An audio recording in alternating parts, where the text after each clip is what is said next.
Should you buy now or should you wait? It is the question that I get asked a lot lately, and it's on everyone's mind. So today we're going to go through the pros and cons of buying or waiting. As I always do, we're going to go through some data specific to Phoenix, and hopefully it's helpful to you. I'm Caitlin McKegg. I am a real estate broker here in Phoenix, Arizona, and I'm always talking about what's going on in the Phoenix real estate market. So let's get into it. First, let's talk about the cons because that's an obvious one. Prices have come down quite a bit from last year, and the fear is if prices continue to go down, are you buying a house that then loses value? The median sales price peaked last year in that May-June timeframe at $475,000, and where we stand today is $412,000. That's a difference of about 14%. So prices have already come down significantly since last year. Now, no one can predict the future, but the question is this number going to continue to come down further?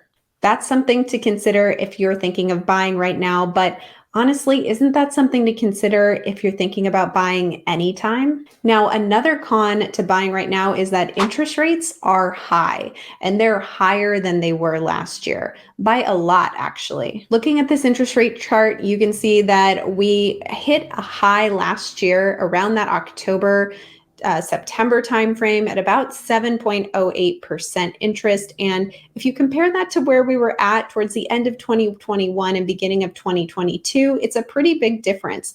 We were in the high twos at some points and the low threes last year. So why does that matter? Because rates are what affects your mortgage payment more so than prices. For example, if you were buying a home last January and you were looking at that median home price of $433,500, your mortgage payment would be about $2,092.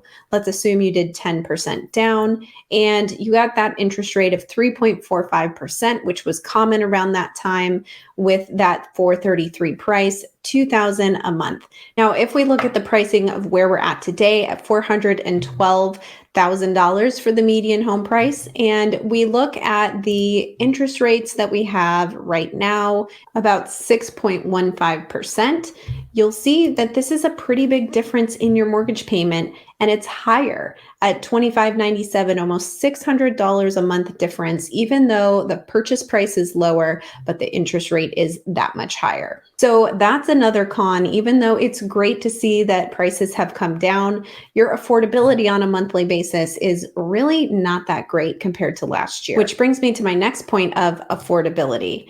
And it's not looking so great these days. If you take a look at this, you can see that our affordability is about 22.5%, which means 22.5% of homes sold in Q3 of 2022 were affordable to a family making the median income. Now, a couple things to note. This information is slightly dated. We don't have the Q4 numbers yet, both for the affordability as well as for that median income, because that has changed slightly. But generally, we know our affordability is much lower than where it should be. We want to see it between that 60 to 75% range. And here we are around the 22% range. We started to see home prices in Phoenix fall out of an affordable range back in Q2 of 2021, and then Q4 getting worse all the way to where we're at today. Things have gone sideways since Q2 to Q3, so we'll see what the Q4 numbers look like, but bottom line is affordability in Phoenix right now is not that great. So those are definitely some cons to buying a house right now. And if you wait, prices might continue to go down, but will rates go down? We already saw how interest rates really affect your monthly payment. But if you continue to wait, will prices go back up? No one has a crystal ball, and it's hard to know exactly what will happen. So if you're waiting for the bottom, keep in mind you may not know that we're in the bottom until we're past that point. In the meantime, living somewhere isn't free. So I'd imagine you're probably paying someone else's mortgage if you're not paying your own. All things to consider. With that said, let's jump into the data about the pros of buying a house right now. If this is helpful for you at all, please hit that like button and consider subscribing so you can be here with me every week as I talk about Phoenix real estate info. So the first pro that I have for you is there is less competition on the buyer side right now. And why does that matter? That means you don't have to do crazy things anymore, like waiving your inspection or your appraisal and going hundreds of thousands of dollars over the asking price. Let's look at the current demand index. And if you're new here, I follow the Cromford report that gives this awesome data about Phoenix. The demand index is normal around 100, and this is the red indicator on the screen. You'll see that it's sitting at about 72.3 right now, which means it's almost 30% below normal. But if we go back in time, we'll see that it was 23% above normal and even all the way up to 35% above normal. These were the times in the market where you were competing against many other buyers to get into a house, especially because our supply index was so low. Now, today, supply and demand are very close together, but keep in mind this demand is much lower than it's been in the past, so you're really eliminating a lot of buyer competition.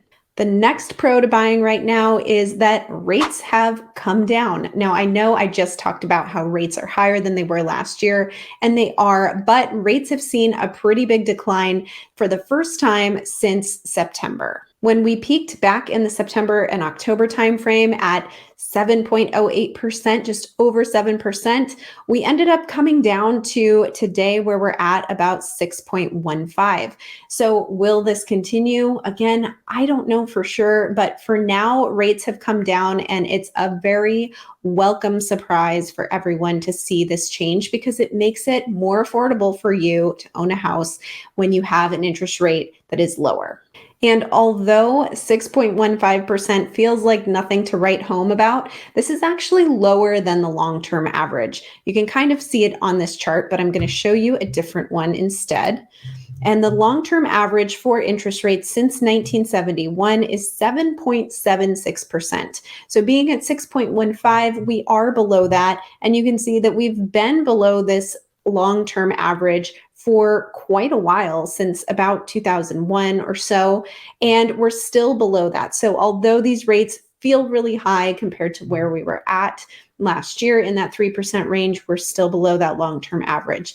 That said, home prices were much different back in the 80s when we were seeing these interest rates in the teens. Another pro for buying a house right now is that prices have softened.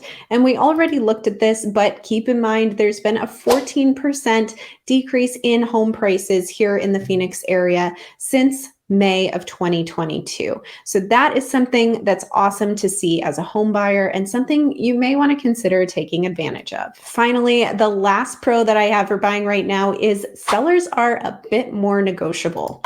The Cromford report has a chart called the contract ratio, and this compares homes that are active for sale as compared to how many homes are listed on the market but are under contract. And that creates this ratio that helps us understand the heat in the market. So you can see on the left-hand side, they have a cool, warm, hot, frenzy, and insanity rating.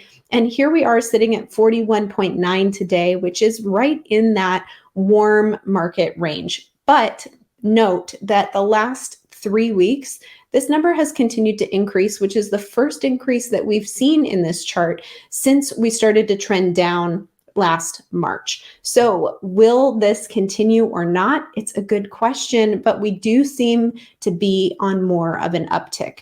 So how much longer will sellers be negotiable on price and concessions?